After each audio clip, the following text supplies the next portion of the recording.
Assalamualaikum warahmatullahi wabarakatuh. Halo teman-teman, kembali lagi di channel Septiawan Najib Pradana. Pada kesempatan kali ini, saya akan membuat suatu website sederhana, yaitu untuk daftar stok perlengkapan bayi ya di toko perlengkapan bayi. Tapi yang bikin beda adalah database-nya ini menggunakan Google Sheet teman-teman. Ya, jadi datanya seperti ini.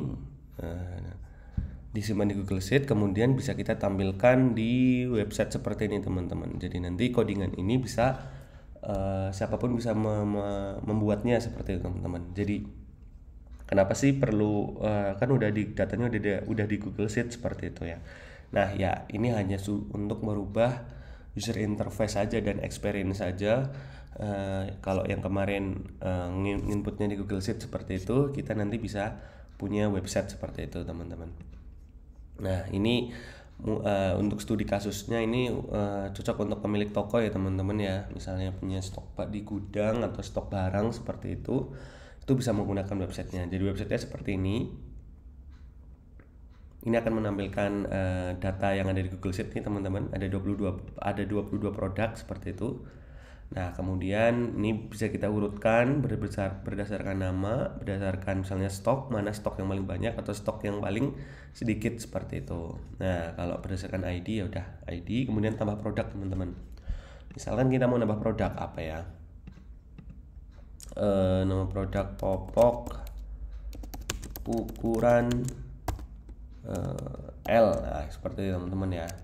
10, kemudian harganya itu misalnya 52.000. Nah, kita simpan, kita tunggu prosesnya. Nah, nanti akan ada alert seperti ini. Sukses menyimpan data. Oke, nah dia akan merefresh. Nah, di sini akan masuk teman-teman nih. Popok ukuran L 10 kemudian 52.000 ya. Jadi datanya langsung masuk ke Google Sheet. Kemudian misalnya kita mengubah data nih seperti itu. Nah, ini bisa ditampilkan, misalnya ditampilkan 100 akan tampil semua teman-teman. Misalnya kita mau nih edit nih,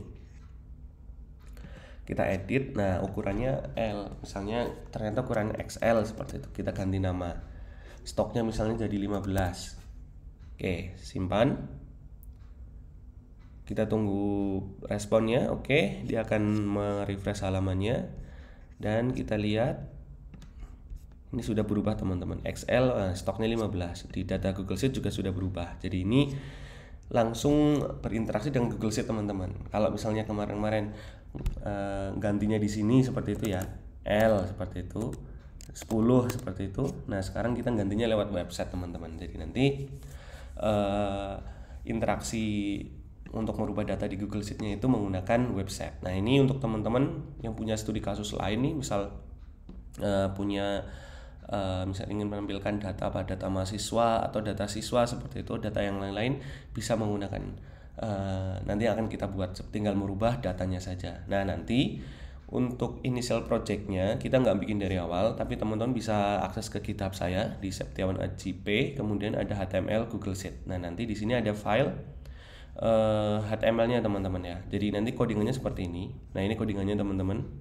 Kita menggunakan data table. Jadi data table ini yang menghandle field apa ini, pagination-nya, kemudian sortingnya, ini searchingnya misalnya popok. Nah itu sudah dihandle oleh data table. Nah keperluan data table ini ada seperti ini. Kita mengakses CSS dan JS-nya. Nanti ada initial project. Initial project-nya adalah seperti ini teman-teman ya. Cuma untuk mengakses data table-nya, biar kita nggak buat dari awal. Kalau buat dari awal ngetik kayak seperti ini kan cukup memakan waktu. Jadi ini saya kasih initial project. Tapi nanti untuk cara akses buat API-nya, kemudian cara mengakses API-nya, mengakses tombol-tombolnya di sini seperti itu, nanti akan kita buat di video selanjutnya seperti itu. Nah, selain ada codingan HTML, di sini juga kita perlu AppScript teman-teman. AppScript ini adalah untuk membuat API-nya. Jadi gimana data ini bisa diubah menjadi data API, dan untuk menginput atau mengupdate barang itu juga perlu API seperti itu teman-teman. Jadi ada perlu API untuk bisa merubah data. Nah ini akan kita buat AppScript-nya teman-teman. Jadi di video selanjutnya bisa disimak beberapa part videonya ya teman-teman ya. Nah seperti ini yang akan kita buat. Oke, kalau edit, nah misalnya harganya tinggal naik nih 49.000 seperti seperti itu, simpan. Nah ini bagi pemilik toko nih, kalau misalnya punya staff atau punya karyawan, daripada kasih file Excelnya, kalau yang belum pakai POS ya teman-teman ya, masih menggunakan pencatatan seperti ini, bisa dibuatkan webnya, kemudian yang dikasih ke staffnya itu halaman webnya seperti itu teman-teman, tapi dia nggak usah ada menu editnya misal gitu. Jadi kan misalnya karyawan di toko itu bisa langsung melihat, popok ini masih stoknya sekian, kemudian harganya sekian, seperti itu teman-teman ya. Oke, semoga bermanfaat. Sampai jumpa di video selanjutnya. Jangan lupa like, subscribe, dan sebarkan channel saya ke teman-teman yang lain agar kita bisa sama-sama belajar. Assalamualaikum warahmatullahi wabarakatuh.